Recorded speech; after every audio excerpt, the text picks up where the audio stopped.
Alright, so I got a new statue from the upcoming Cyberpunk 2077 game. We don't have an official release date yet, but this is by CD Projekt Red, who is also known for the Witcher series. This particular statue was only available to press who attended E3, the behind-the-scenes demo. You can see the QR code for the press kit on the top of the box there. There's a beep on the back, which references a tweet that they made after several years of silence.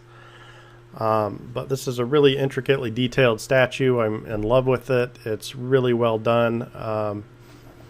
Again, they gave this thing away for free, which kind of is surprising, but I have a suspicion as to why, because while everything about this statue is just really well detailed, compared to the trailer that it's based on, which I'll show a little bit later, the one thing that they didn't get right is they did a very poor job on the eyes, the paint job, where the eyes are not pointing in the right directions. They're kind of cross-eyed a little bit. I can only assume that that's why they ended up giving this away for free rather than selling it, which would be a genius marketing decision on their behalf. But that certainly hasn't deterred the demand for it. Some have sold for over $1,000 on eBay, as shown there.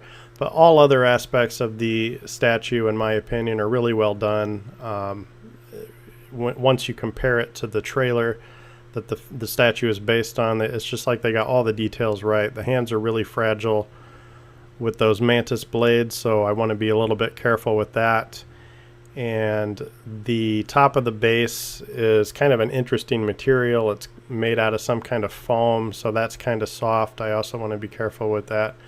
But it's just a really well-detailed statue, and if you like the sci-fi genre and there's a lot of hype around this game, then this is just a really great statue to have. The base doesn't really indicate who exactly manufactured it, so it was clearly outsourced. But here's some clips of the trailer that the statue is made from or based on. This is an actress. Her name is a Polish, not an actress, a Polish model. I think her name is pronounced Kasia Danish.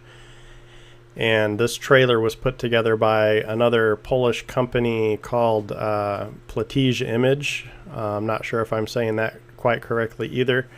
But here's a few behind-the-scenes photos that they provided, and I really find this kind of information interesting, being able to see exactly how it all came together. I'm kind of working 3D just a little bit. I dip my toes in it, and so stuff like this is just fascinating to me to see how it all came together. Not sure exactly what software they were using, but it's still interesting to me.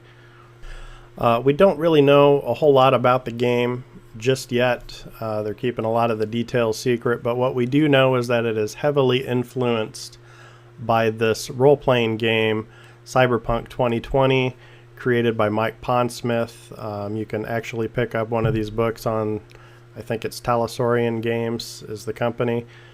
But if you're interested in learning more about where this world is going or where it came from, you might want to pick up one of those books and possibly play the game with some friends. I think it's kind of like a tabletop scenario type game. If you're interested in getting those details, or you could just go into the game blind. Either way, a lot of hype around this game. Yeah, it's a really great statue. Consider myself lucky to have picked one up, and that's all I got. Thanks for watching.